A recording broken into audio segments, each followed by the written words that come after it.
Oh, hello, hello. Hey, Trish. Welcome, welcome. Welcome, everybody. Oh, I need to remember. Okay, hold on. We're trying something new today. I feel like a professional now. I have one of those tripod and ring lights, and it's holding my phone because someone had asked if these were going to be recorded so that if you can't make one, you still have access to it. And I figured out how to do that. So, with the help of some lovely souls on Insight Timer that have told me how to do that and Chat GPT. so we got something with Z is recording with my phone because that will save and then I'll be able to upload it someplace. So, all right. So welcome. Hello, everyone. Welcome again, Trish. Hey, Catherine. Hi, Caitlin. Hi, Jay. We're going to give it a few minutes to let people get in the room before we get going and get started. If you want a piece of paper, a journal, something like that, that's perfectly fine. Okay, that's too close. I'm like, ooh, the light is blinding me, but it makes me look better to you guys. So if I'm like squinting, it's because I have this circle light staring in my face. So I don't know how podcasters do it all the time. All right. Let's see. All right. So, hold on a second. Jay is from the west coast of Canada. Welcome. I know. Well, I know someone who lives in Vancouver. Looks beautiful there. All right. Let's see. Catherine is from Central Illinois, and it's her first time with 4 agreements. Caitlin is coming from Texas. Caitlin says that I have attempted this book twice and just can't get into it, digest it. I'm hoping this will help my perspective.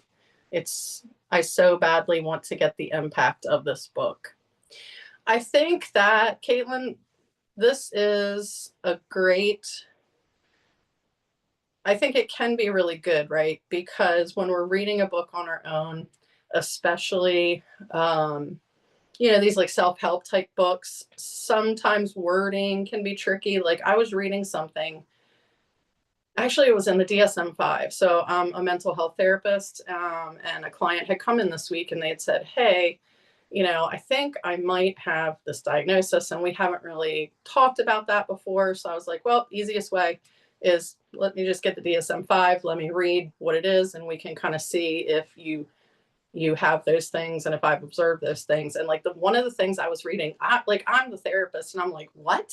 I was like, that makes no sense. And I'm like, okay, hold on. I had to like sit for a minute and like think about like, okay, they're trying to say this, and like had to reword it. So it can be a nice platform, or this platform can be a nice space that if we are struggling with a concept or understanding certain parts, getting other people's take on it and how they kind of took it in, can be a really good thing. And then you might decide you just can't get into it. I think today is probably going to be like the longest per se, because it's the introduction and then the first little part. Once we get into the actual agreements, the readings are a little bit, shorter and more condensed. But, there's a couple things that I highlighted that after I read through, I kind of want to go back and see. So that's kind of going to be one of my suggestions today. Is there is no right or wrong way to do this. You can either just sit and listen and take it in.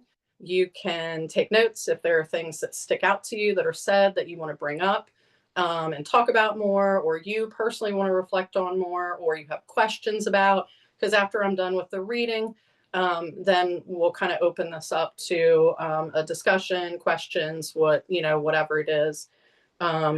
We might not need to get, sorry, cat. Hopefully you guys can't hear that. Okay, yes, Trish is right down the road from me. We are on the eastern shore of Maryland, which is quite the place to be. Hi, Elizabeth. Welcome, welcome. Nice to see some familiar faces, definitely some new faces here today. All right. Like I said, I want to give it just a couple more minutes because I did have a lot more people RSVP for this, just so they're not coming in when we're already reading. So did anybody else have any other questions or anything about what we're doing? Hopefully my voice will stay strong. It's lovely allergy season. So the sinuses are draining. So the plan with this is we're going to do a chapter a week. And hey, Patrick. I love seeing familiar faces. Hello, Patrick from Michigan. Good to see, or not see, I can't see you. Glad you are here. But thank you. Nice to see and hear you again. Actually, one is somebody that comes to my lives a lot. They followed me on IG and they had sent me a message and on, they sent me like a DM about Wednesday's live. And then they actually recorded a voice message. So I heard their voice and I was like, oh my gosh. I'm like, this is amazing. I'm like, one, because I actually get to hear your voice, because I don't ever get to hear your guys' voices. I imagine them in my head just based off like personality, how you interact in your comments and stuff like that. But I still have no idea what your voices sound like and your faces if you just have if you don't have your face on there. So, all right. So just a couple more minutes. So the plan, like I said, is going to be to do this over the course of the next 7 weeks. I am recording them. So they will be posted if there is a Saturday that you're not able to make it. But if you can make it, I feel like it's probably better if we can get it live, in the moment, because then if you have questions, you can bring those up and stuff like that. But I will do that.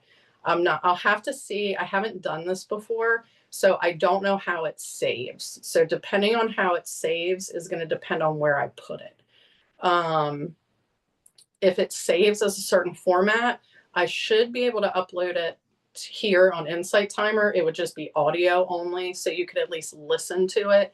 There is another place that I'm gonna put it that I don't think I'm allowed to say. So I can certainly let people know where that is if they're interested in that. If you can't guess where that might be that we put live videos other places. But all right, so I'm going to go ahead and we got 20. Where are we at? 20. All right. All right. So today we are just going to, we're going to do the introduction, which is only a couple pages. And then we're going to do the first chapter, which is domestication and the dream of the planet, which is kind of a long chapter. So bear with me. Hopefully I can keep it engaging. All right, I see a cat hand. I'm debating on whether I'm getting up to go let the cat in or not, because I literally am sitting here and I just see cat hand under the door. cat hand under the door.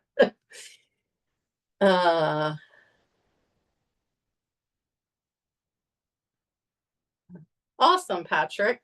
Let the cat in. I know, I do. She's gonna scream though, I feel like, because it's dinner time. So, oh God. Are you coming in? If you're coming in, come in. Then you're gonna be stuck in here. Can you behave and not scream?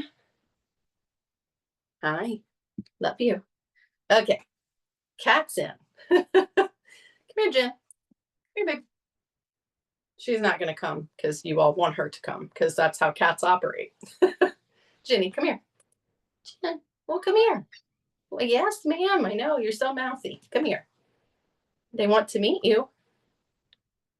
She's too worried about this tripod, phone holding, ring light thing, because when I was setting it up, you can change like the light on it, and I was clicking it, and she was going nuts, and the other cat was going nuts, and I couldn't figure out why. And then I realized it makes the same sound as our laser pointer when we turn it on, that sends them into absolute. There you go. Get in the cat tree. All right, lay down. It's okay. All right. All right. Cat settled, work settled. All right. Patrick says, I followed you since I started here on Insight Timer. This is the third or fourth live with you. I love the space, and your work has done amazing things in my personal growth space. Oh, awesome. See, that's going to make me tear up too. Ginger, who comes to my lives on Wednesday nights, my Oracle card reading, sent me a message about the space that we've created, all of us created. It's not just me, it's every single one of you that come in the room too. And that is all that I ever wanted. It really is to have this space for community and sharing, and all of us, no matter where we are on our, spiritual journeys, growth journeys. Well, Jay says, yes, I would love to meet your cat. Hopefully you saw her just the flying up the cat tree. I'm sure before the end of this, you guys will know her very well, because I do telehealth from home on Thursdays, and my 4 to 5 o'clock clients know her very well because she protests for her wet food. So they normally hear her and see her. So, all right. Patrick is a dog person for that reason. Cats do more what they want. Yeah, they definitely do. They sure do. Jay loves cats. I love cats too. I definitely am a cat person. I mean, I like dogs. I've owned dogs. This is honestly the first time in my life I've not had a dog. But I'm also kind of at a stage in my life where I like the independence of the cat. I don't have to take it out to the bathroom all the time and stuff like that. So, all right. So this is something new for me. For those of you, like I know Patrick and Elizabeth and Trish come to my lives on Wednesdays where I do Oracle card readings. So this is something totally new and different for me. So we're going to try it out. I am joining in the Commitment to Love, an initiative put forth by John Steen. Sorry, I always say his last name wrong. John Steen. He is an Insight Timer teacher on here called Johnergy.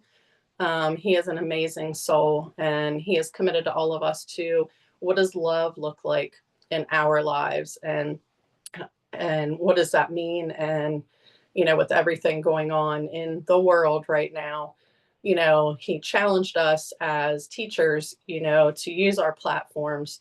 And one of the biggest things that I was thinking about when I was sitting and reflecting on that is, where does love come from? It has to come from within, right? We have to love ourselves. It's really challenging to fully, wholeheartedly love others and things if we truly don't love ourselves. So I thought, okay, how can we do, how can we do this? And another teacher on here, Maisha, who is also participating in the A Commitment to Love, is also doing book readings. And I was like, that's amazing. So I kind of touched base with her about, a book she was doing to make sure we weren't going to do similar things. And she is, because when I picked this is what I wanted to do. And she's not. She's doing another Rua's book, The Mastery of Love. So I have the 4 agreements is the one I want to start with. And then if I get enough people coming to these and we like these and we want to do more, I'm open to suggestions from the group, because this is a collaborative space. The next one I was thinking of doing is Rick Hanson's Just One Thing, because it's broken down into different areas that we can focus on. So I think that would that would lend itself really well to like this kind of platform. So, all right, everybody. So I know a lot of familiar faces in here, but for those of you who haven't met me before, my name is Casey. I am a licensed mental health therapist. I am a holistic health practitioner. I'm a Reiki master. God, I hate how we have to get so many certifications. It's like you feel like you're like listing off blah, blah, blah. Like certified, what am I? Life coach, nutrition coach, spiritual coach, and intuitive intuitive spiritual guide. So we are going to go ahead and start reading if everybody's ready. So like I said, no right or wrong way to do this. You can either, Linda, you made it just in time, Linda. We were just getting ready to start reading. So I'm going to repeat this just because Linda just came in and a couple other people just came in. So I have figured out a way to record these. I'm recording on a device behind us. So I will be able to, depending on how it saves, will depend on where it goes. Because it has to be, you're rocking the cat tree. She's like, hey, everybody, I do want you to pay attention to me. See me playing? Hi. Depending on the format and how it saves is going to depend on what I can do. Because it has to be a certain format to upload it onto Insight Timer. So if I'm able to upload it here, I will upload it here. It'll just be audio. You'll only be able to hear the audio from it. But I do have another place that I am going to be able to put it. And you can certainly reach out to me and I can share that with you. Her name is Ginny and Jay, and she is a tripod. She only has one front leg, but it does not slow her down in any way, shape, or form, as you can see, as she's half hanging off of almost one of the top levels of the cat tree, which gives me anxiety. It's actually Ginny. She's named after Ginny Weasley from Harry Potter. So yes, Ginny. Yep. All right, so we're going to do I'm going to do the reading first. And then, like I said, then the space will open up and we can have a discussion, any questions, anything like that. And then who was that? Caitlin, right? Yes, it was Caitlin. And then if Caitlin is still with us and has made it to the end, we can ask her if this was a better format for her. We have a mama bear on the mountain we call tripod. Oh, that's funny. All right, everybody. We ready? Take a drink of water. All right, so this is the introduction. And again, for agreements, Don Miguel Ruiz. So the smoky mirror. 3,000 years ago, there was a human just like you and me who lived near a city surrounded by mountains. The human was studying to become a medicine man, to learn the knowledge of his ancestors, but he didn't completely agree with everything he was learning. In his heart, he felt there must be something more. One day, as he slept in a cave, he dreamed that he saw his own body sleeping. He came out of the cave on the night of the new moon. The sky was clear and he could see millions of stars. Then something happened inside of him that transformed his life forever. He looked at his hands, he felt his body, and he heard his own voice say, I am made of light. I am made of stars. He looked at the stars again, and he realized that it's not the stars that create light, but rather light that creates the stars. Everything is made of light, and the space in between isn't empty.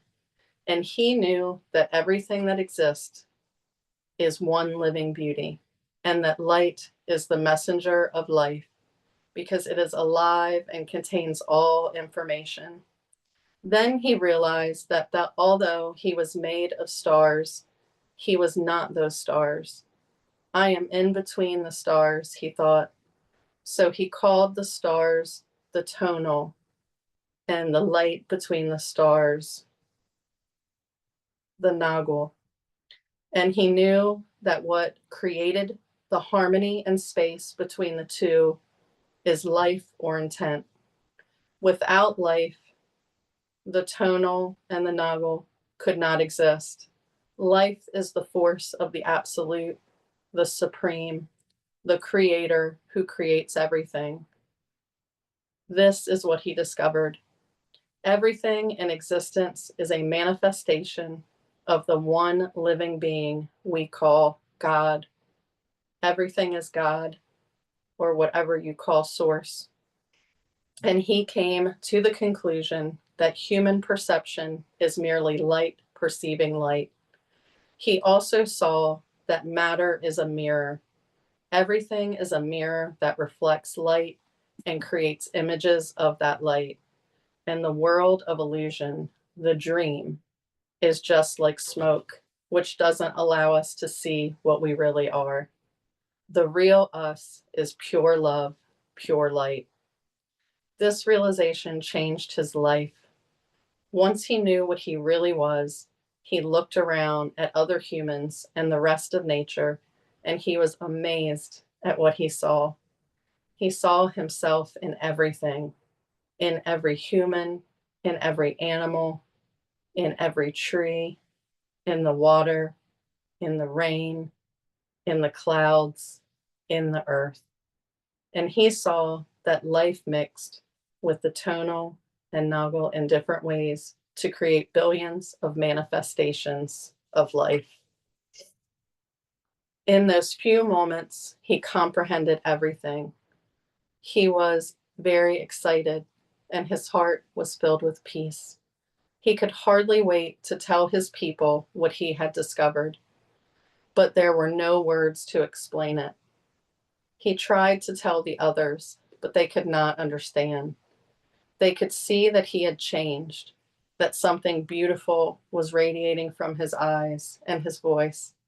They noticed that he no longer had judgment about anything or anyone. He was no longer like anyone else. He could understand everyone very well, but no one could understand him. They believed that he was an incarnation of God, and he smiled when he heard this, and he said, "It is true. I am God, but you are also God. We are all the same, you and I. We are images of light. We are images of God." But still, the people didn't understand him. He had discovered that he was a mirror for the rest of the people, a mirror in which he could see himself. Everyone is a mirror, he said. He saw himself in everyone, but nobody saw him as themselves. And he realized that everyone was dreaming, but without awareness, without knowing what they really are. They couldn't see him as themselves because there was a wall of fog or smoke between the mirrors. And that wall of fog was made by the interpretation of images of light, the dream of humans. Then he knew that he would soon forget all that he had learned. He wanted to remember all the visions he had had, so he decided to call himself the smoky mirror, so that he would always know that matter is a mirror and the smoke in between is what keeps us from knowing what we are.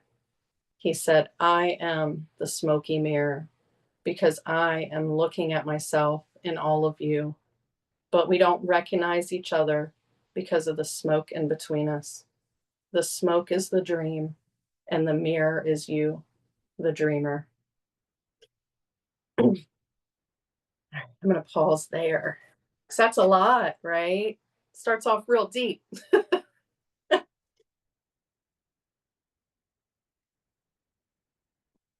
All right. Okay, Patrick, sending so much love and light to you. Hopefully, everything is okay. You're probably gone. That was 6 minutes ago. So, hopefully, everything's okay with Patrick. So, how do we feel about that? If we liked it, related it, throwing up some hearts or something, comment, something like that. Anybody have any questions about that? For me personally, where I am on my, like, I have read this before, and reading this again now, where I am now, I understand it so much differently than I understood it the first time that I read it. The first time that I read it, I was still smoke in the mirrors. I didn't think that I was, but I was. The passage in there where he's talking about there are no words to explain it. So Wednesday nights, I do oracle card readings on here, and I tap in and kind of channel messages from higher self, spirit guides, angels, archangels, source, whoever is given the message. And hi, Hannah, welcome. Welcome, Hannah's new. And I remember one time somebody had asked me, actually, it might have been Patrick. Maybe it wasn't, but somebody had asked me, are you psychic? And I was like, I don't know how to answer that question. Yes and no.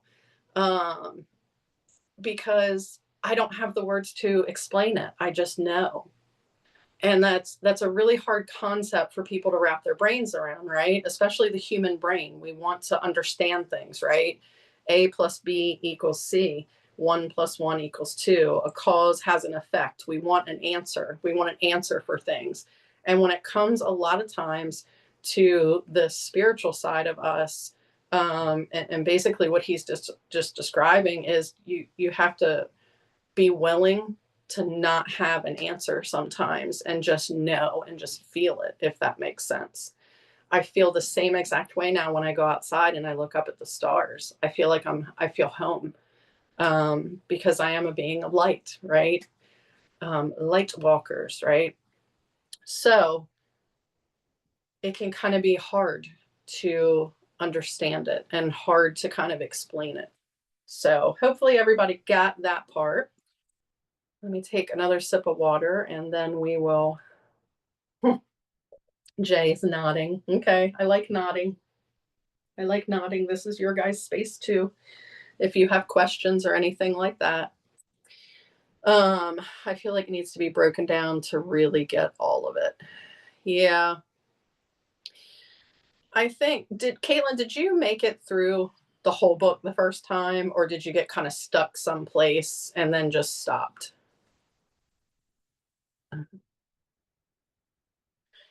Because I think the four agreements themselves are pretty straightforward. And that's the problem with them is that they're really straightforward and they're hard to do. So another insight timer teacher on here, I had gone to some of his lives and he also does business coaching. So I ended up working with him. And I remember, and this was not that long ago, I remember working with him and I remember him saying to us that I don't worry. And like it was me and three other girls that were in this group can't talk group business coaching group with him. And I remember all of us just like looking around at each other on like the Zoom screen, like, what do you mean you don't worry? Must be nice, right? Like, what do you mean you don't worry? And he was just like, I don't worry because it's already done. He's like, whatever is going to happen, it's going to happen. I'm not going to stress and worry about it. If it's something that's in my control that I need to do something about, I'll do it. If it's something that's out of my control, I'm not going to stress and I'm not going to worry about it unless it's something that like I need to. And the story that he told us was one day he always asked himself in the morning, like, what's in my highest and best use today? And he was like, staying home and cleaning. And he was like, I don't want to stay home and clean. But he was like, he knew to listen to himself because he is a spiritual person and also, gets guidance. So he canceled all of his meetings, stayed home, realized he didn't have cleaner. Long story short, he goes to the store to buy cleaner, ends up striking up a conversation with this person that they end up then in business together and making tons of money together. So the moral of the story is, I guess, not being so caught up in having the answer, trusting that the universe is going to give you what you need when you need it. And I know people hate when you say that because it's like, well, why is it giving me pain? And why is it giving me all this stuff? And unfortunately, there's a reason for it at the time. And maybe it's because we were stuck, like in my case. My dad died 5 years ago, very traumatically, in a way none of us were expecting. I can't say how, it's a no word on here. And it rocked my world. Everything I thought I knew, I did not know. And that's how I found Insight Timer, is it sent me on this journey on my own and my own healing. And I was a user on this app for so long. And what I learned, I was searching, right? I feel like a lot of us are searching and searching and searching for the answer and searching for, you know, the next best teacher or the next best trick or the next best thing. And then it really is, we have all of it inside of us. And that's what he's trying to say is we have the knowledge inside of us if we just remember and we just connect. Which is, it's hard. It's hard, right? If it wasn't hard, then the whole world would be peace, love, and unity. And it's not. So my point was, sorry, I can be a little verbose at times, so rein me in, guys. So rein me in. So the point was is his 4 agreements are actually really simple, and that makes them really hard to do. And then with the worry thing, I did not believe that was even possible coming from someone who grew up with my grandmother was a chronic worrier. She instilled worry, anxiety, all the things into me. And this is how it happens too. And especially as a therapist, people are like, well, just tell me how you did it. And I'm like, I can't tell you how I did it because it just happened. And just one day I just woke up and I was like, you know what? He was right. I'm not worrying about stupid shit anymore. Like if it's something that's out of my control, like it's gone. I'm not doing it. I'm not focusing on it because the only one it's hurting is me. But everybody gets to that point in their lives at different times. So if I could tell everyone how to do it, that's just like when I'm doing oracle card messages, I see things and sometimes I can't put to words what it is. Most of the time they don't tell me, like they'll give you enough guidance for you to figure it out with the cards, but they're not going to give you most of the time exactly because like I can't tell you because then it's just you trying to incorporate my words into you. You have to find your words to express it, if that makes sense. Oh, what? Oh, dinner. No, that's fine. Thank you. All right, dinner time. So Jenny will be quiet because she's happy. Hopefully, you all don't hear the disgusting mouth noises when she eats. It's terrible. I couldn't even find my first copy of the book because I don't think I was there yet 15ish years ago, which is why it's been on my list to revisit. Absolutely. All of us are there. We have all, everybody is at different stages, but it never stops. It literally never stops. Our journey, it never stops, but it isn't, it's funny. And that's why a lot of times when you're doing things, they tell you to journal, because if you go back and look at that journal, like a year later, 2 years later, 3 years later, you're like, wow, who was I? I was that person. Like, I don't even recognize myself. Now I can tell you that personally about me. If you would have told me, excuse me, I'm moving energy. I didn't protect myself before I came to this live because I was like, I'm not doing oracle card readings, and maybe I should have because I'm picking up energy. If you would have told me, how long have I been a teacher on here? 7 months. So if you would have told me a year ago that I would be on an international reached platform, doing lives, talking to people, doing oracle card readings, reading a book, doing these things, I would have been like, you've lost your mind. I'm an introvert. I don't like talking in front of groups of people, like never would have done it.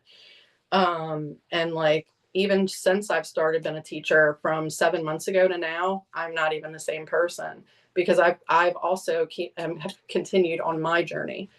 So I'm hoping that as you all continue on your journey through doing things like this and ingesting the material for you and how it relates to you, if you can relate to it, then that's going to continue you on your journey as well. And like Elizabeth said, and Caitlin, but earlier had said she had tried before and she just couldn't get it. You just might not have been ready at that time. If we don't get it, it's because we're not ready yet for a reason.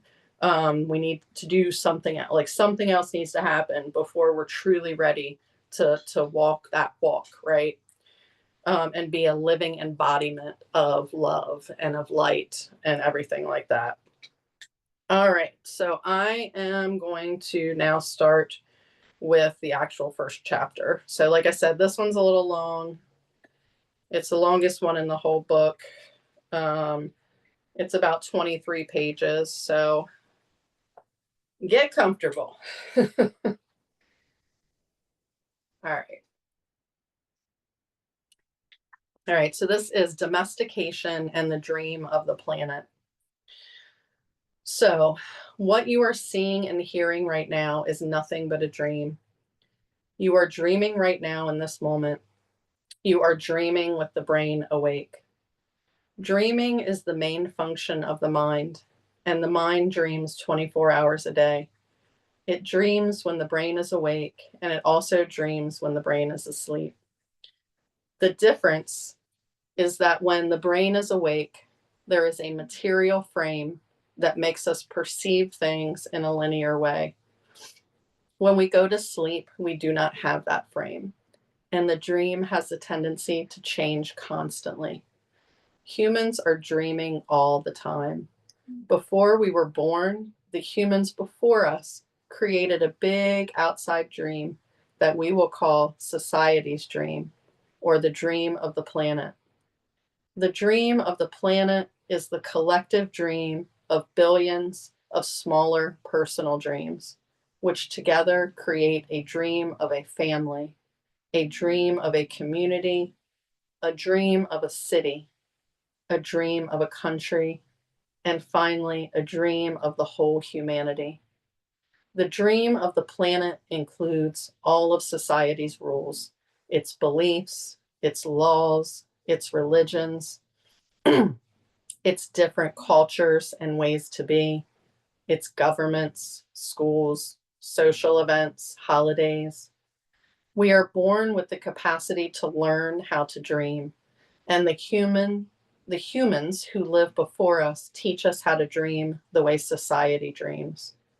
The outside dream has so many rules that when a new human is born, we hook the child's attention and introduce these rules into his or her mind. The outside dream uses mom and dad, the schools, religion to teach us how to dream. Attention is the ability we have to discriminate and to focus only on that which we want to perceive.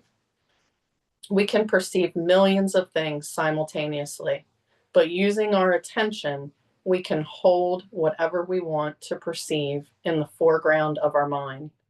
The adults around us hooked our attention and put information into our minds through repetition. That is the way we learn everything we know. By using our attention, we learned a whole reality, a whole dream. We learned how to behave in society, what to believe and what not to believe, what is acceptable and what is not acceptable, what is good and what is bad, what is beautiful and what is ugly, what is right and what is wrong. It was all there already, all the knowledge, all those rules and concepts about how to behave in the world. When you were in school, you sat in a little chair and put your attention on what the teacher was teaching you. When you went to church, if you did, you put your attention on what the priest or minister was telling you.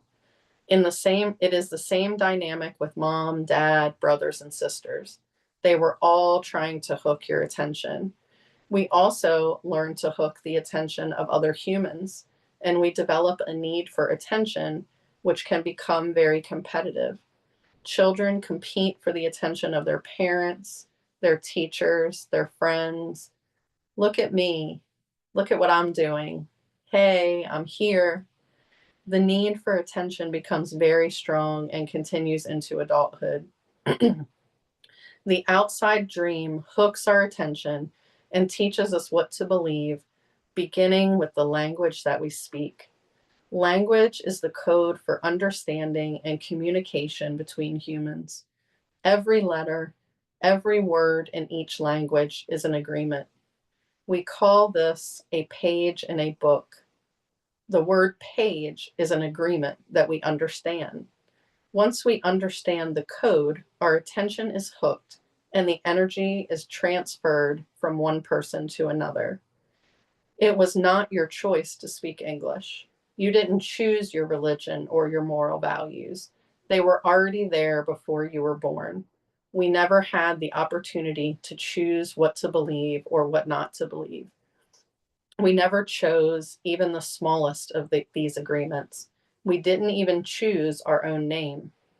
As children, we didn't have the opportunity to choose our beliefs, but we agreed with the information that was passed to us from the dream of the planet via other humans. The only way to store information is by agreement. The outside dream may hook our attention, but if we don't agree, we don't store that information. As soon as we agree, we believe it. And this is called faith. To have faith is to believe unconditionally.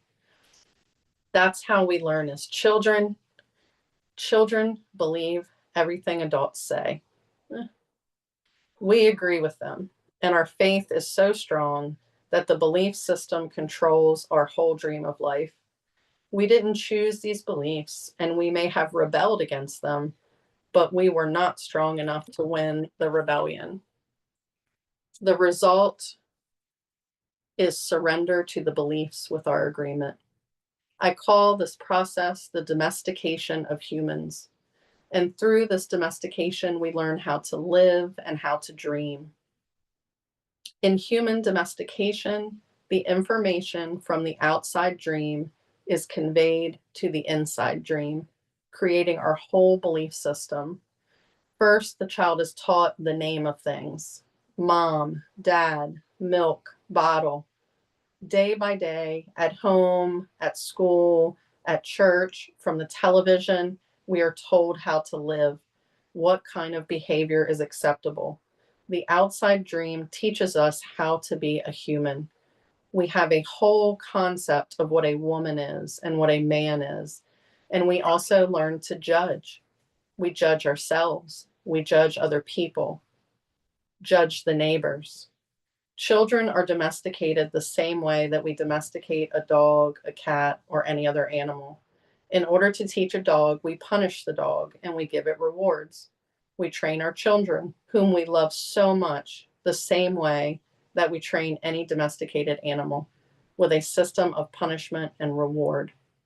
We are told, you're a good boy or you're a good girl when we do what mom and dad want us to do. When we don't, we are a bad girl or a bad boy. When we went against the rules, we were punished. When we went along with the rules, we got a reward. We were punished many times a day, and we were also rewarded many times a day. Soon we became afraid of being punished and also afraid of not receiving the reward. The reward is the attention that we get from our parents or from other people like siblings, teachers, and friends. We soon develop a need to hook other people's attention in order to get the reward. The reward feels good, and we keep doing what others want us to do in order to get the reward.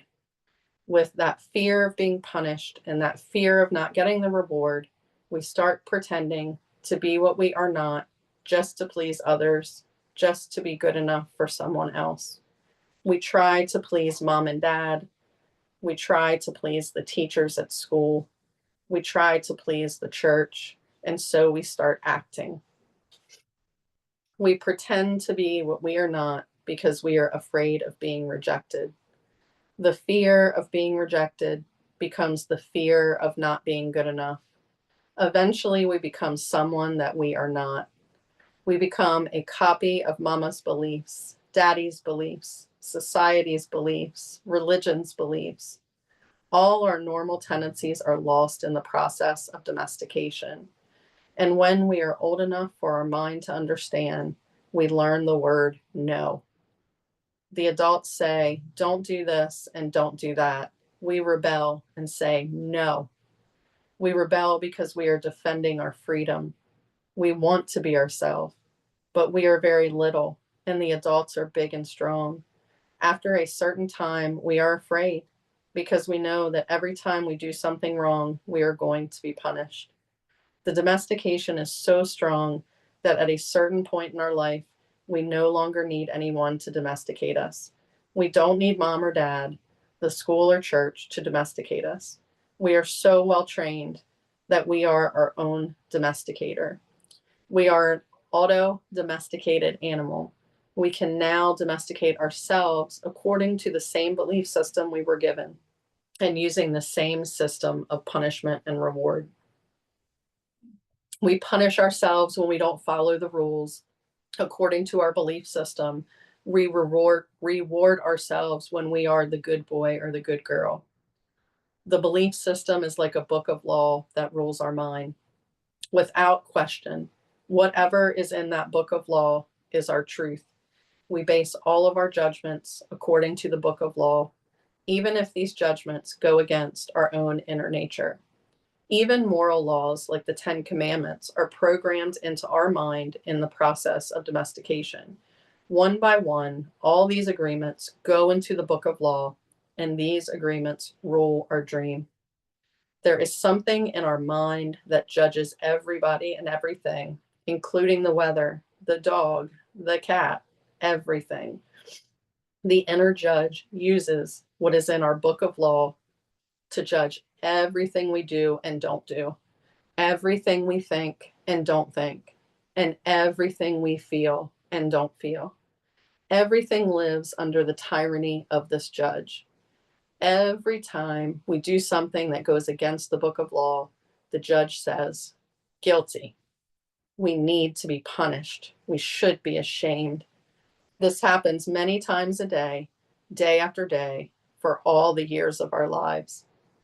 There is another part of us that receives the judgments, and this part is called the victim. The victim carries the blame, the guilt, the shame. It is the part of us that says, poor me, I'm not good enough. I'm not intelligent enough. I'm not attractive enough. I'm not worthy of love. Poor me. The big judge agrees and says, yes, you are not good enough. And this is all based on a belief system that we never chose to believe. These beliefs are so strong that even years later, when we are exposed to new concepts and try to make our own decisions, we find that these beliefs still control our lives. Whatever goes against the book of law will make you feel a funny sensation in your solar plexus, your tummy, down below your tummy, and it's called fear. Breaking the rules in this book of law opens your emotional wounds, and your reaction is to create emotional poison. Because everything that is in the book of law has to be true. Anything that challenges what you believe is going to make you feel unsafe. Even if the book of law is wrong, it makes you feel safe. That is why we need a great deal of courage to challenge our own beliefs. Because even if we know we didn't choose all these beliefs, it is also true that we agreed to all of them. The agreement is so strong that even if we understand the concept of it not being true, we feel the blame, the guilt, the shame that occur if we go against the rules. Just as a government has a book of laws that rule the society's dream, our belief system is the book of law that rules our personal dream. All these laws exist in our mind. We believe them. And the judge inside us bases everything on these rules. The judge decrees, the victim suffers the guilt and punishment. But who says there is justice in this? True justice is paying only once for each mistake. True injustice is paying more than once for each mistake. How many times do we pay for one mistake? The answer is thousands of times.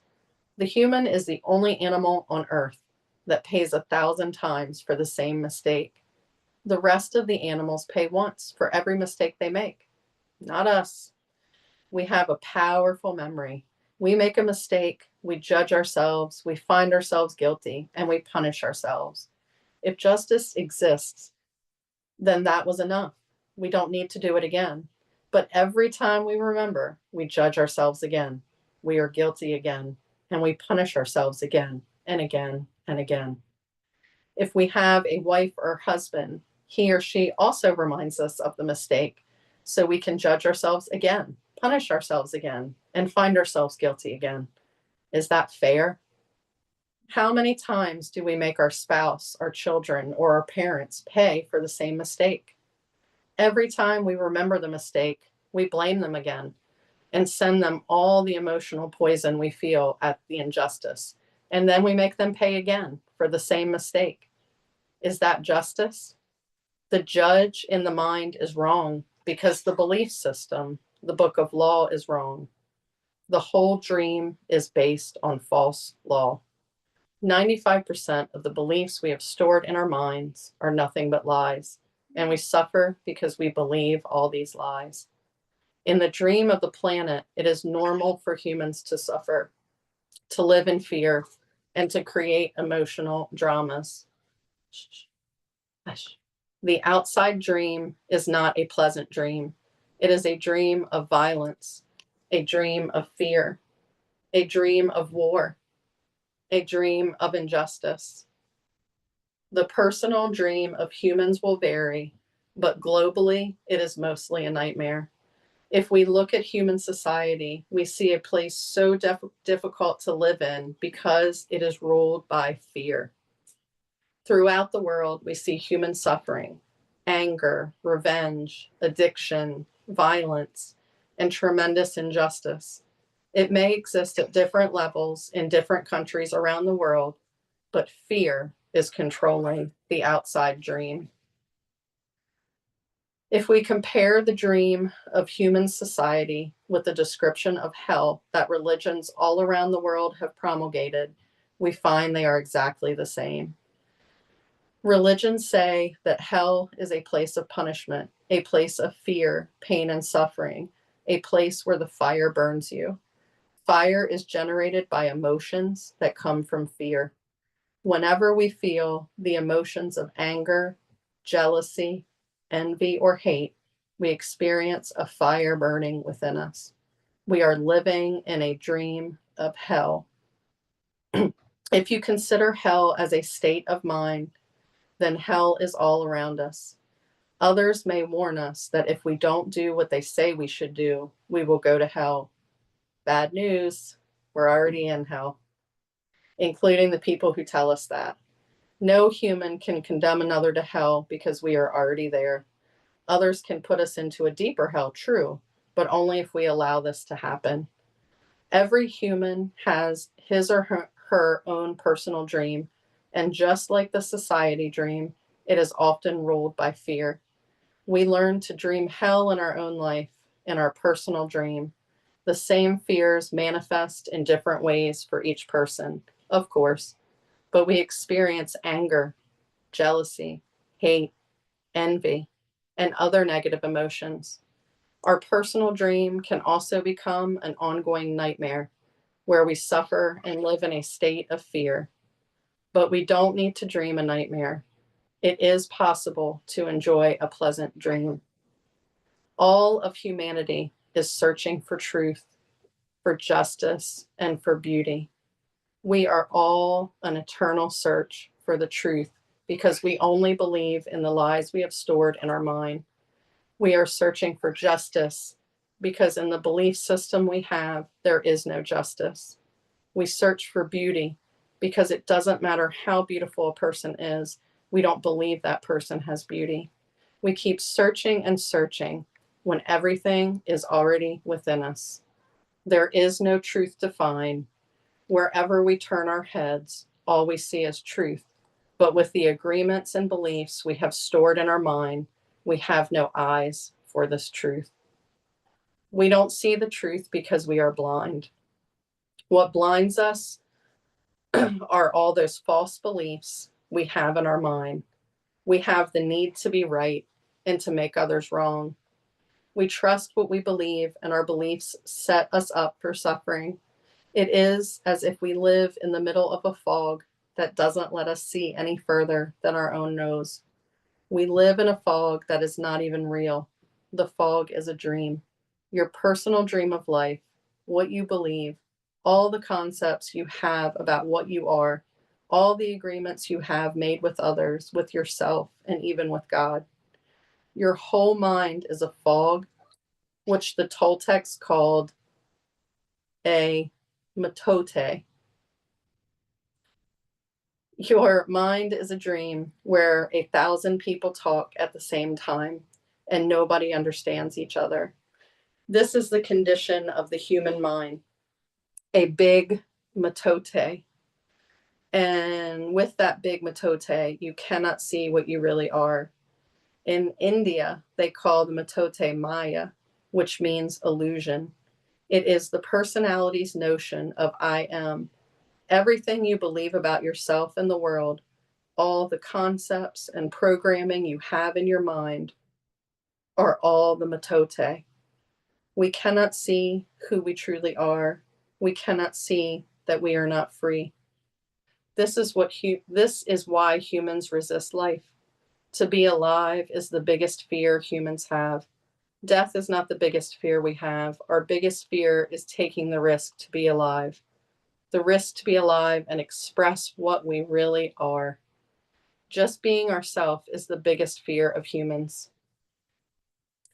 We have learned to live our life trying to satisfy other people's demands.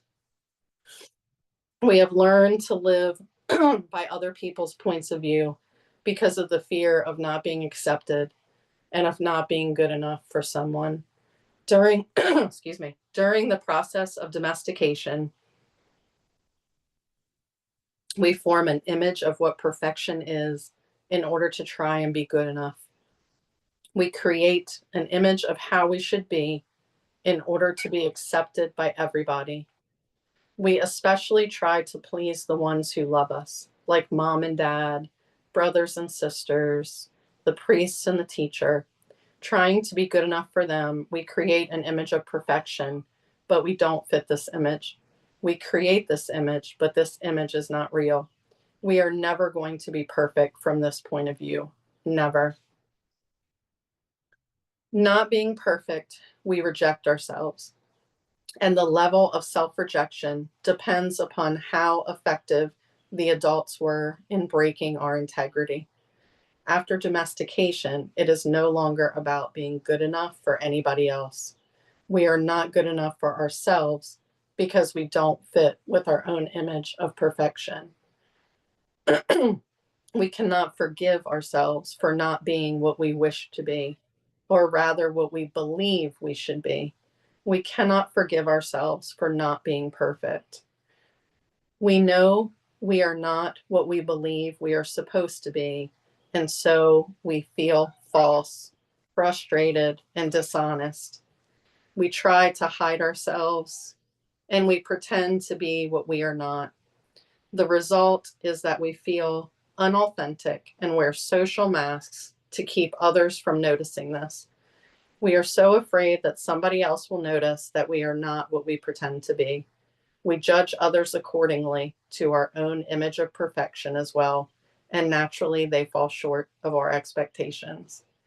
We dishonor ourselves just to please other people. We even do harm to our physical bodies just to be accepted by others. You see teenagers taking drugs just to avoid being rejected by other teenagers. They are not aware that the problem is that they don't accept themselves.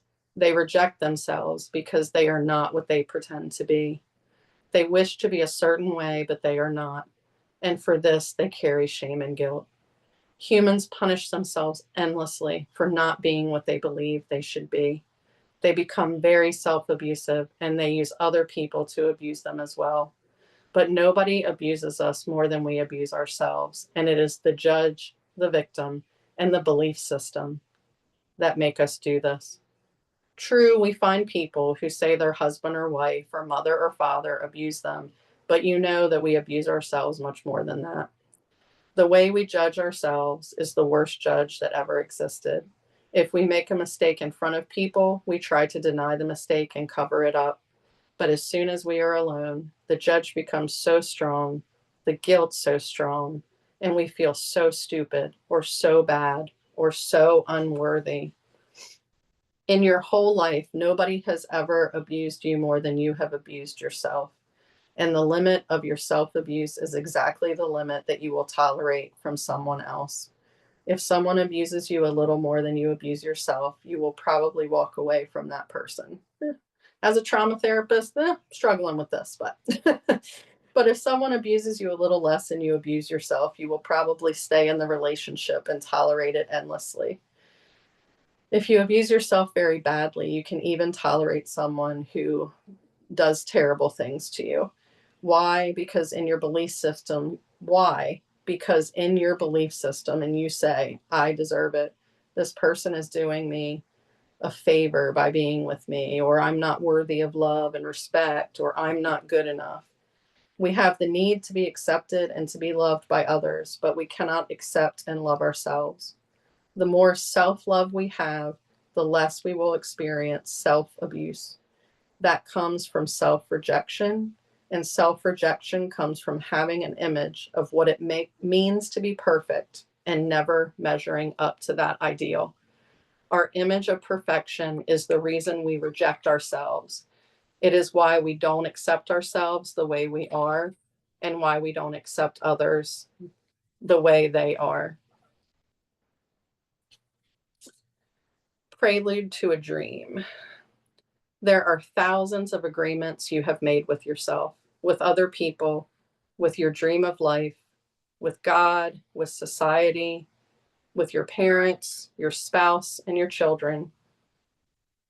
But the most important agreements are the ones you made with yourself. In these agreements, you tell yourself who you are, what you feel, what you believe, and how to behave.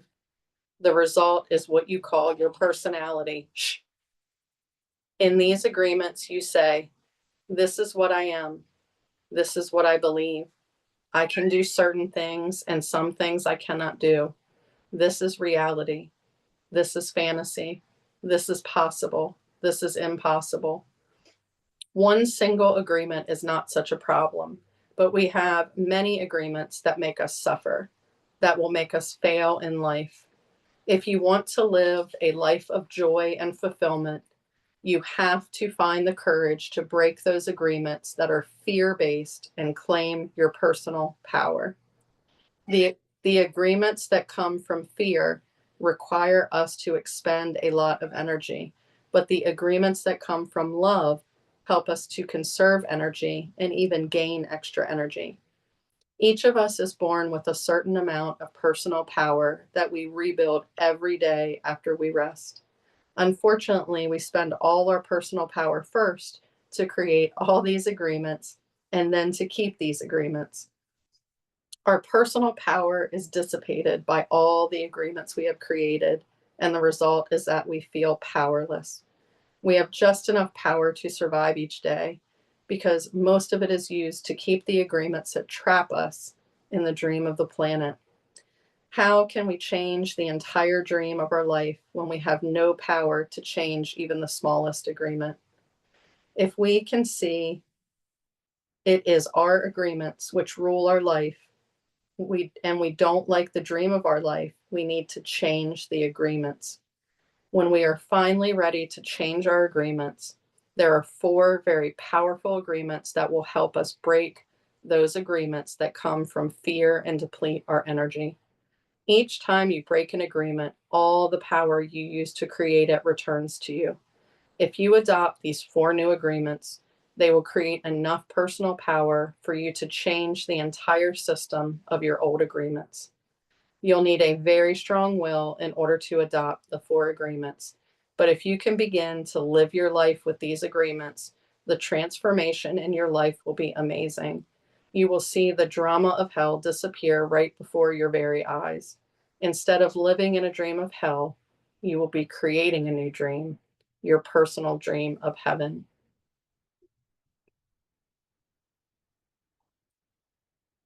It's a lot. Let me let this cat out so she stops screaming. Good Lord.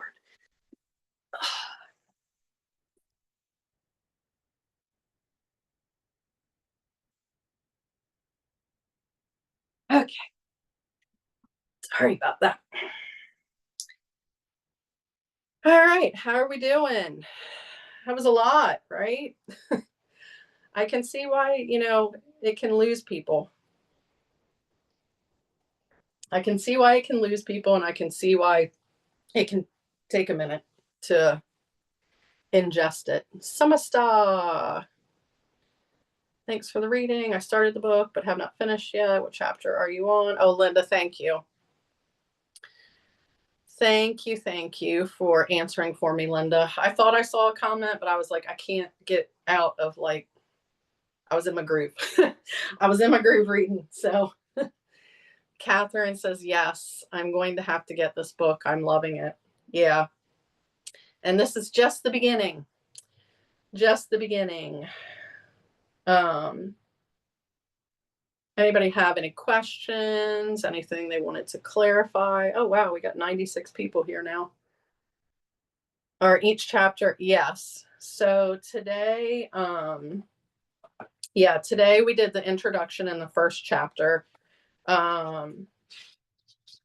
So next week we'll be doing the first agreement. So chapter 2, 3, 4, and 5 are the agreements. So the first, second, third, and fourth agreement. The sixth chapter kind of brings it all together, and it's talking about, because Don Miguel Ruiz, this is based on ancient, it's based on ancient Toltec wisdom. So the sixth chapter is the Toltec path to freedom. And then the final chapter is the new dream. Oh, sorry. The Toltec path to freedom, breaking your old agreements. So it'll help once you learn the 4 agreements. That chapter kind of gives you more tools on how to continue to break the old agreements that you have. And then the final chapter is the new dream, heaven on earth. So, yeah, it's very popular. It has been around 1997 is when this book was written. Kitty was helping us move the energy. It was heavy, but felt true. Yes, she was. I do oracle card readings on Wednesday nights on here, Wisdom Wednesday, and I can always tell how the night's going to go depending on whether she wants to stay in the room or not stay in the room before we've even started. Chantel, yes, that was the cat meowing throughout. You thought your cat had her kittens all. Nope, that was Ginny. Yes. Cats are amazing. Cats are multidimensional beings. They very much are. And definitely sense energy. I can, not that I don't already know it, or I am kind of intuitive and all, but I always know when spirits are here with me, because Ginny's looking over here and looking over here, and like she sees them too. But yeah, so yeah, Catherine, this has Don Miguel Ruiz, is amazing. A lot has been talked about. I guarantee you a lot of spiritual teachers, holistic teachers have used quotes from used quotes from this, all over the place. He's, where is that? That's in the front of the book. Yeah, he's written 1, 2, 3 in English. So he wrote this one, the 4 agreements. He wrote The Mastery of Love, The Practical Guide to the Art of Relationships, who Maisha is a teacher on here. She's actually doing a reading to that book right now. He wrote a book, Prayers, A Communion with Our Creator, and he wrote The Voice of Knowledge, A Practical Guide to Inner Peace. And then he has 4 books that, oh, they're the same books. Sorry, they're just written in Spanish. I'm like looking at the names. I'm learning Italian right now, and Italian and Spanish are so similar. So like I can read some of this and I'm just like, oh yeah, it's the same books. They're just in Spanish. So Ooh, okay. Let's see. There's also the Fifth Agreement, a separate book. Oh, okay. I did not know that. Perfectionism, Jay says. It's a brutal beast, isn't it? Brutal beast. An absolute brutal beast. Yeah. Catherine says, I don't want to throw out random names, but I'm sure a spiritual teacher somewhere on my path that resonates more this time. And that, yeah, and that's what we were talking about earlier is, you know, we hear things, read things, see things, learn things, and we all ingest it differently depending on where we are on our journey at that time, right? Um, there are people who, well, Caitlin, I'm going to use you as an example, right?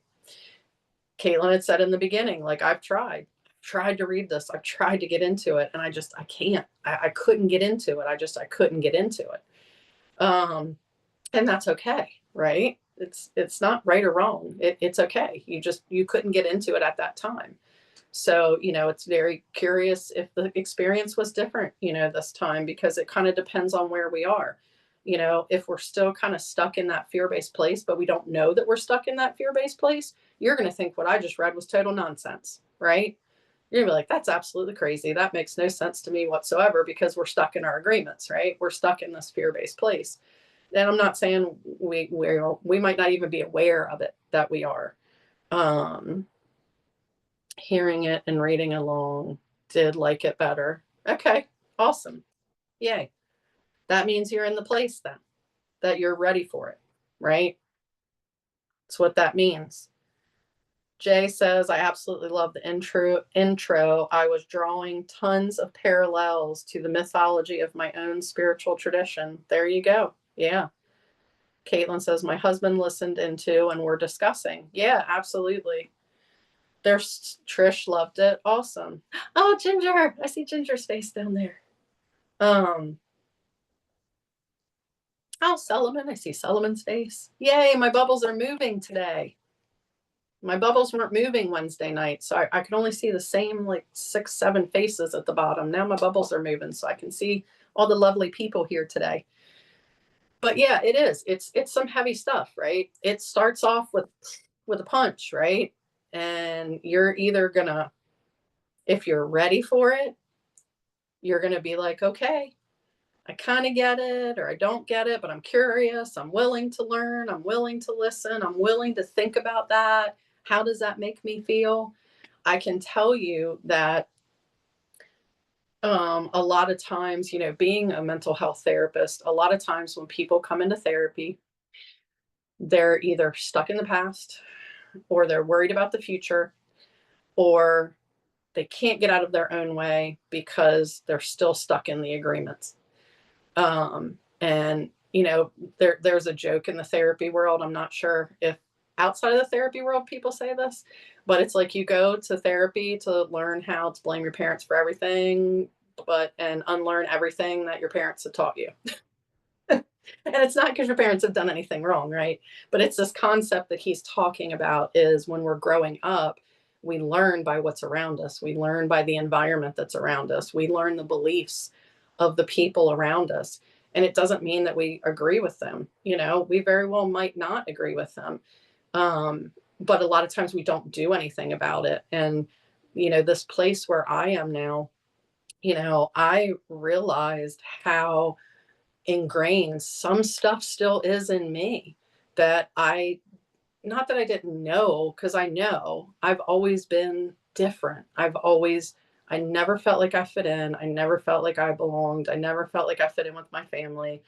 I didn't really, my like parents and stuff, not like my sister. She's younger than me. That's different. But, you know, um, just, and especially where I grew up is this very rural place. I mean, it's beautiful. We have the beach and like tourists flock here and everyone's like, oh my gosh, I so wish I lived there. And I'm like, do you though? Because we're about like 30 years behind the times with the way people think and act around here. Very conservative rural place. That's just not me. And I've never really felt like I've been able to 100% be myself. And I would not cut those agreements Not because I didn't want to cut those agreements, but because I still was stuck in fear of what was going to happen to me if I cut those agreements. And I'm at the point now that I don't care. I don't care. I mean, obviously, I don't want violence. I don't want someone to physically hurt me for my beliefs, but that could potentially be a reality right now. But yeah, it's, we have to be ready. We have to be ready to do that. We have to be ready to unlearn all of these things that have created kind of this person that we are, right? And that can be scary. Like I mentioned that I do a lot of work with trauma. And, one of the things that people get stuck in is they're not happy where they are. Of course, if they've experienced trauma, they're not happy. They don't want that. They don't want to feel that. But sometimes the fear of the unknown and what's going to happen if they're out of it is stronger than knowing what the chaos and the turmoil that they're dealing with. You don't like it, but it almost becomes your norm, right? You understand it, you get it, you know what to do with it, even though you're not happy, you're living that hell on earth. But the fear of the unknown is stronger. And that's why they're not ready yet to leave or to do therapy or to do whatever. So it's kind of the same thing. Absolutely. Sometimes we can be afraid to heal because healing's not easy. And if anybody tells you that healing's easy, they're full of shit. They are 100% full of shit. It's not easy. It's hard. You have to feel the feelings. You have to feel the pain to be able to get through it and get through the feelings and get through the pain and heal. I mean, you do, unfortunately. And if we're not ready to do that, we're not ready to do that. And no shame, no judgment in any way, shape, or form. Everybody has to go on their own path. Everybody has to do it their way. They have to do it on their own time frame. It is even with trauma, it is even a psychological dependence on the chaos. Absolutely, because it's your norm. You know what to do. You feel comfortable with it. You feel comfortable navigating it, right, Ella? You don't like it because who likes it, right? But you do become dependent on it because that's your norm. What am I going to do without it? That's scary, right? I don't know who I am. I don't know what I'm going to be, especially if we're in like bad types of trauma relationships.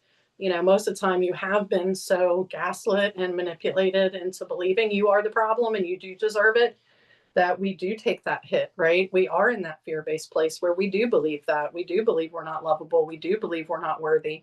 We do believe no one else is ever going to love us. No one else will ever put up with us. We believe that. We start to believe that. And then we really believe that. And then guess what? We make that our agreement, right? We make that our agreement.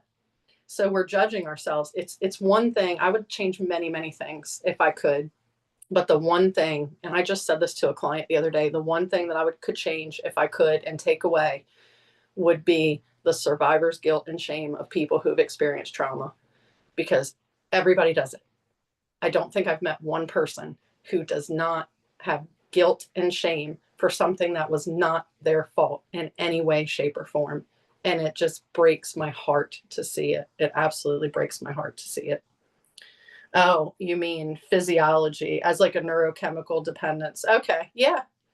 I mean, it could, Ella. It could. I'm a big brain. I'm a big what is it? Like neuropsych girl. Like, have you read Bessel van der Kolk's The Body Keeps Score?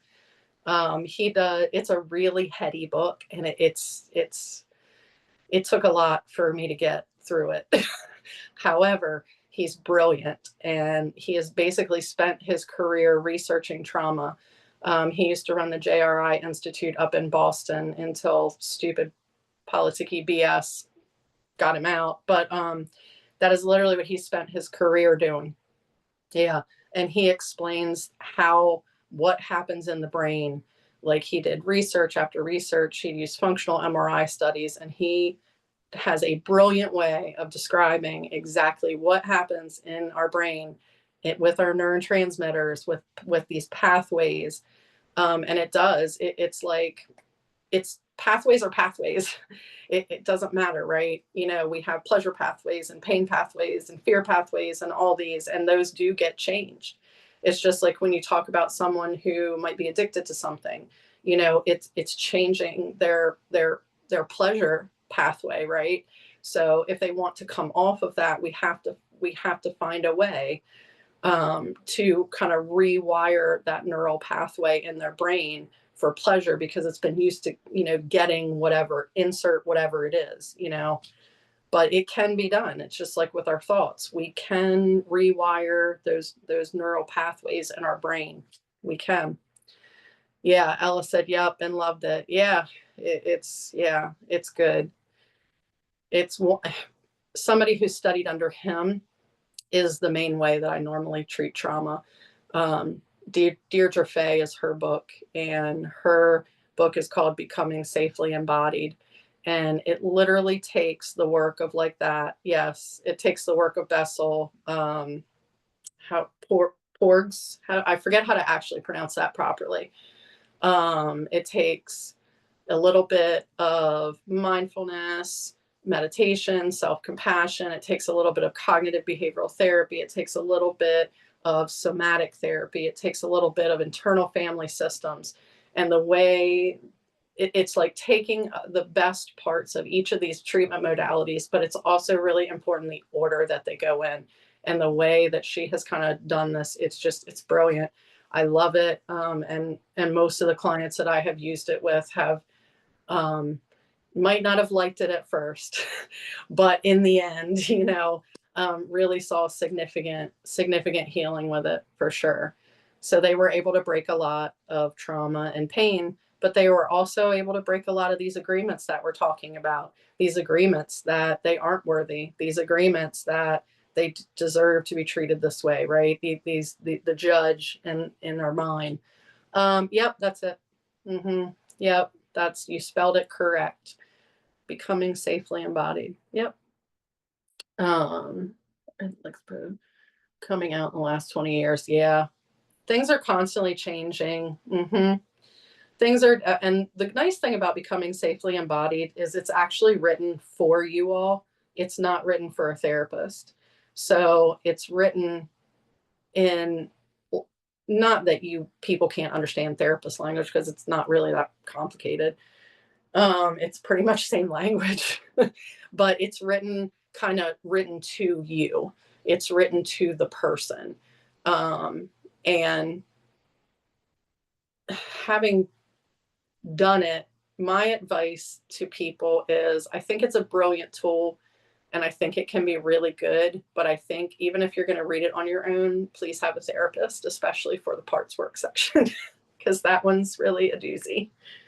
Really a doozy. So, but yeah. So how are we feeling about the 4 agreements? Anybody have any questions about anything? I think, something to think about, that really stuck out to me, right, is just these belief systems that we have, right? Our rules are the rules that we have, the laws that exist in our mind that we believe, the judge inside of us bases everything on these rules. The judge decrees, right? The victim suffers, the guilt and the punishment. Like, what are these laws? Like, do you know what your laws are in your head? And some might be like, oh yeah, of course I do. Tell me one, and then if tell me one. It's like me asking clients, well, what positive qualities do you have? Deer in headlights, right? Because we can spout off all the negative things we don't like about ourselves, but if we think about the good ones, so sometimes when we're not thinking about things, we're not really remembering what they are because it's just innate, right? It's ingrained in us. We just do it. So like, what are your laws? Think about what your personal laws are that are governing, and where did they come from? Are you still living with laws that your parents gave you? Do you truly believe them? And the answer may very well be yes, right? This book isn't saying that like every single thing, I mean, it sounds like it is sometimes, every single thing you've been taught is wrong. And that's not necessarily true. Should we kill other people? Of course not. That's a good agreement to agree on, right? Love thy neighbor. we're faltering on that one a little bit, but should we do that, right? Yeah, absolutely. But like, what are the agreements that you're living your life by right now? Really look at those and think about what they are and think about what they came from. And then think about, do you really agree with them and feel that way? And if you do, great, keep them in your life. But if you don't, and they're coming from someone else that you kind of really don't agree with, but you've been going along with, kind of look at that. Okay, am I stuck in fear? And why am I stuck in fear? Am I afraid of upsetting, like you said, my mom, my dad, my children, my neighbor, my church, society? What is it? And where is that fear where is it sitting? Where is it sitting right now? Because that's where you need to focus your attention if you want to break the agreements and kind of rewrite your agreements. Like, how cool is that? Right? If we get to make the agreements that we want ourselves, and sometimes they're not going to go with society. Mine certainly do not, especially right now in America.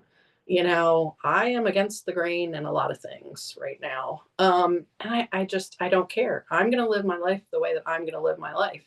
And coming along how I have in this spiritual journey, it is coming from a place of love. And do you know how hard it was to get there? Do you know how hard it was to let go of judgment? Do you know how easy it is to judge? My mom literally bought me a shirt for Christmas that has a cat's face on it that says, "Judging you silently."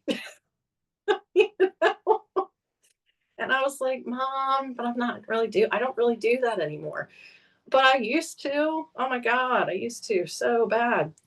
I don't do that anymore. I am coming from a place of love and light. Does that mean I don't have my bad days where I want to cuss somebody up one down, up one side, down the other? Of course. Does it mean I don't get angry? Of course, I'm human, right? We're still going to have emotions and we're still going to have feelings, but it's what you do with them. And my agreements now are, I'm not acting on that anger. I'm not acting out of anger. I'm not acting out of revenge. I'm not acting. I'm going to act from love. And that is going to be a totally different response than it would have been to any of those other things, right? Totally different response. So it's kind of, where you get to make, you not make up, you get to decide what your agreements are going to be, whether anybody else likes it or not. And if you truly are ready to live in your truth and can step out of that fear, come from a place of love, self-love, come from a place of light, you're going to be around the people that are going to support that. You will. Look at this community, right? Look at this amazing community. How many of you all know each other in here? A lot of people probably know at least one other person in this room because you keep seeing people in the same lives. Depending on where you are on your journey, you're probably going to see people in lives and you get to know. That's how I know some of these people scrolling by. Sullivan, jeez, God, me with names. Sullivan just went scrolling by. Oh, pink shirt. I've seen her. I can't remember her name. There's B, all these people, Ginger, all these people I have met as a user. Actually, Ginger, did I see you as a user or was it a teacher? I don't know. But anyway, a lot of these people I've met as a user because we would see each other in other lives. So we kind of do. This is an amazing thing that a lot of other places don't have, right? Is this sense of community that we all are able to share and support and uplift each other in. So I absolutely love it, and I'm so glad to be a part of it. Okay, so does anybody have any questions, any comments, any questions, comments, reflections about the intro and the first? Oh, another thing that I highlighted is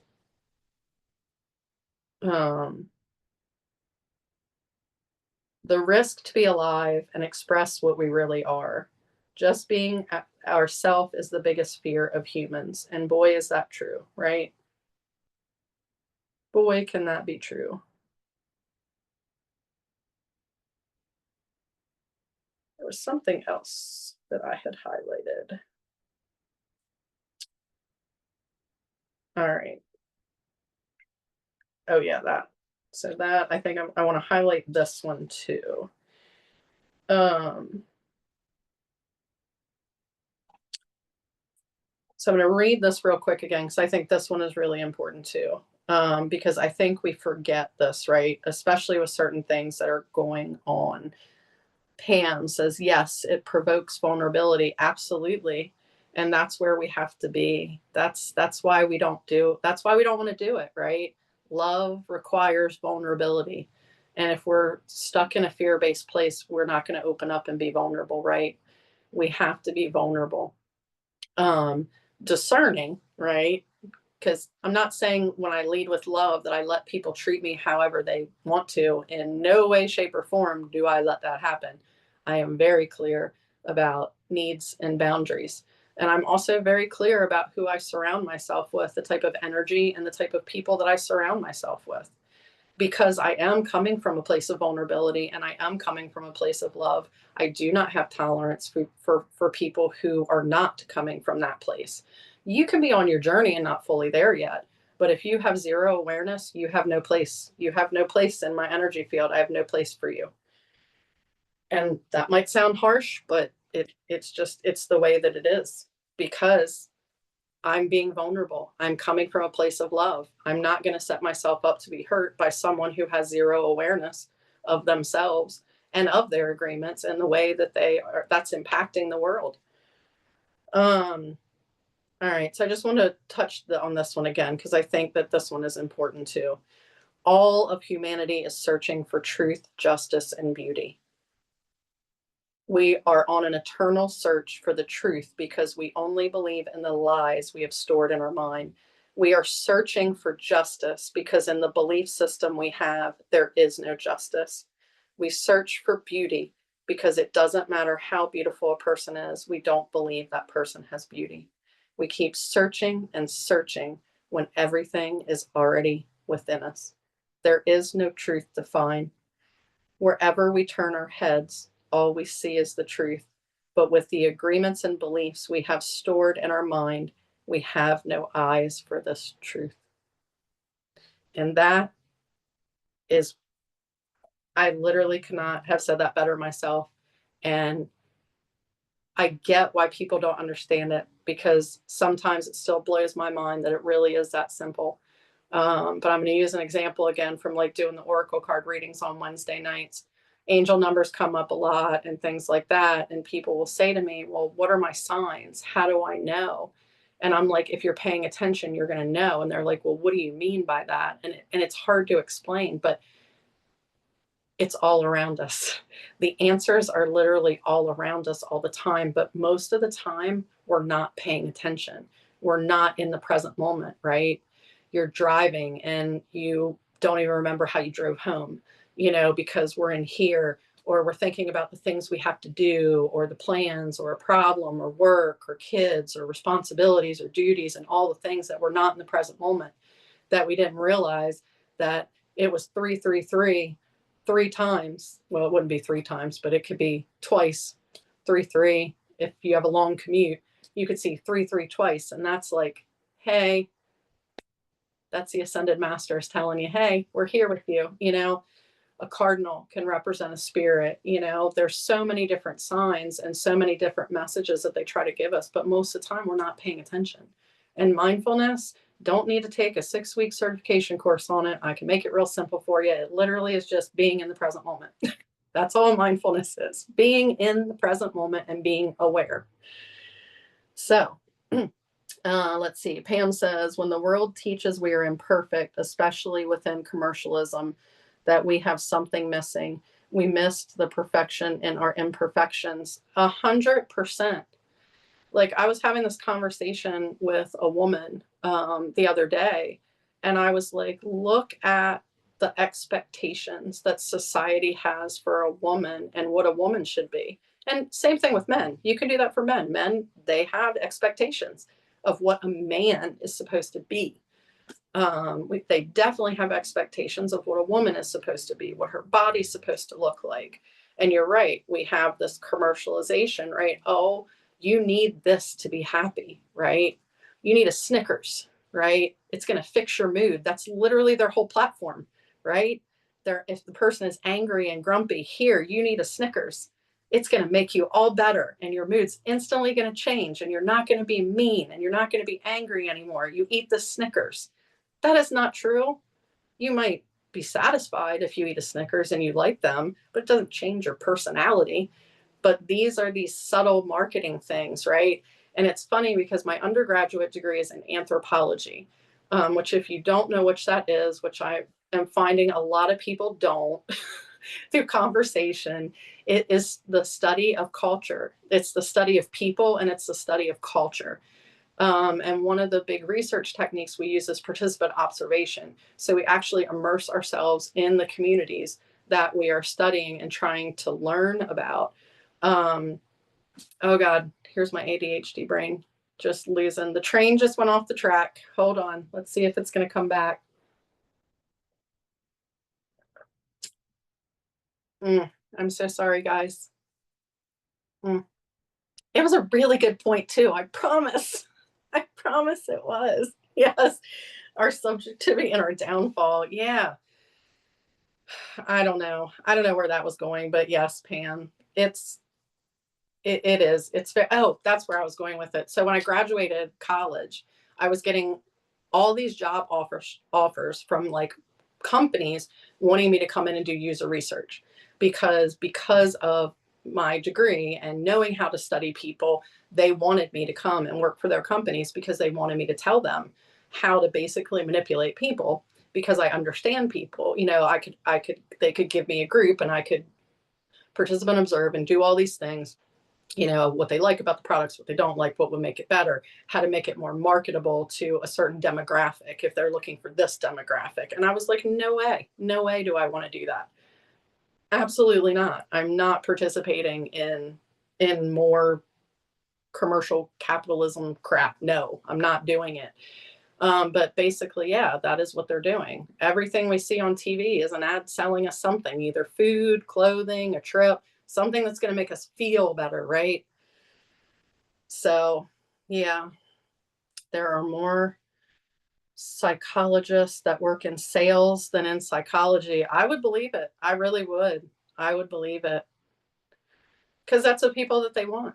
I mean, it is. Companies want people that understand people and, I hate to say it, but how to manipulate people, right? That it literally is what it is how do we drive people to our product over somebody else? What are their motivations for using their product? How can we get them to use our products? So, yeah. So they are not coming from the four agreements. I can assure you of that. So they are not in no way, shape, or form, which is what we are going to use this lovely space to learn over the course of the next several weeks. All right. All right. So that is kind of where I think we'll wrap up today. If nobody else has any other questions or comments or anything like that, is just kind of sit, that would be my suggestion, is to think about that. Think about your belief system and your agreements and what those are for you, where they came from, and if you truly agree with them. And then, where are you? Where are you on that journey? Like, are you still in that fear place? Are you not? Are you kind of 1 foot in, 1 foot out? Are you still both feet in? Are you both feet out? And how is that impacting your belief systems and your agreements? I think that could be a good place to kind of see where you're starting at, right? Before we get into what the actual agreements are. Do you come from a place of love? And the answer might be sometimes, but sometimes no, and that's fine, right? Everybody's going to be in a different place on their journey. They really are. And it's okay. It is. It's okay. That's why we're all here, right? You are welcome, Linda. This was a wonderful talk and listen for Wisdom Wednesday. Yeah. So for everybody who is in the room, lots of familiar faces, but lots of new faces because this is the first time I'm doing something like this on here. So I'll just repeat again. Hi, everybody. My name is Casey. As I mentioned, I'm a mental health therapist full-time, also a holistic health practitioner, Reiki master, coach, an intuitive spiritual guide. I'm doing 2 lives a week. One I do on Wednesday. It's called Wisdom Wednesday. It starts at 7:44 p.m. Eastern Standard Time. In that one, I do energy reading of what's going on. I've channeled a card for the collective and I read it, and then I open it up for individual card readings, for individuals. And then I'm doing this. This is the first week of this. So this is Story Saturday. And we're going to be working with the 4 agreements first. And then if this, is good and everybody wants to keep it going, then we'll pick a book. We'll pick a book next. I was kind of thinking about Just One Thing by Rick Hansen for the next book. So we're just getting started. So next week, we actually will get into the first agreement. So I feel like we'll probably have a little bit more, not questions then, but something. Because the introduction and the first chapter are a lot. It's a lot of contemplation, right? A lot of contemplation and reflection. So that's where I would kind of sit with that for the next week. Thank you so much. This has been a wonderful live. Oh, thank you, Catherine. Yeah, if anybody doesn't follow me, you can click on my little bubble and follow, give me a follow. And then I was in Blossom Violet's live last night, listening to her play the piano, and she can like split her screen, which is amazing, and like show you guys stuff. But like when you click, if you follow me as a teacher, there's 3 dots then that come up right above the donate button. Click on those and hit notifications, because then you'll get notified when I publish new tracks, when I publish new lives and things like that. Because I am a newer teacher, I'm kind of a little bit farther down in the algorithm, because I am trying to grow and everything like that. So I would certainly appreciate a follow. I don't have a lot of content on there. I just got a new talk approved. It's really short. It's only 2 minutes, but it was from John Energy, The Commitment to Love. I had some really big feelings on gender that I think I'm going to do a live on as well. I just have to pick a date. And then I have a couple more meditations I'm going to be recording this week. So I think it's taking about a week or so to get content approved from Insight Timer. So I will have new content that's coming out. I have a Divine Feminine meditation. I have Goddess Bridget, Balancing Masculine and Feminine Energy. I have a couple poems, and then I just have that new talk. So that is it. So I appreciate each and every one of you being here. Each and every one of you in the room makes these what they are. Your willingness to show up, hold space in the room, comment, and interact, it truly is what makes this special. So thank each and every one of you for being here. I had said at the beginning that I am recording these on a device behind me. I do realize that I forgot to turn my phone off silent. So hopefully it's going to be able to hear my voice. I'm like, but it was just the first one. So if it was, I can fix it for next time. So depending on how it saves, if I can, I will upload it to Insight Timer. It'll just be audio only. But I am going to upload it to YT. So if you want to know about that, or how to find that, you can just send me a message, because I can't message you guys on here. You guys can message teachers, but teachers can't message you all. So if you want to know, just send me a message, or follow me on social media, because I normally post there where I'm kind of putting things and stuff like that. So Elizabeth, thank you so much. I'm really looking forward to this. Yay. Me too, Elizabeth. Me too. I was so just kind of stuck in the Oracle cards on Wednesday nights, which I love. I absolutely love doing that. I love channeling. I love channeling and getting messages for people. But, John Energy really challenged all of us with a commitment to love, to do more, and we need it so bad right now, with what's going on. So this was one way I wanted to do more. So I am looking forward to it as well. Thank you as well, Joe, for being here. So thank you, everybody, for being here. Hopefully I will see you next week as well. Have a good rest of your night. If it's your night, have a good rest of your day. If it's your day, and I will see you all soon. Take care.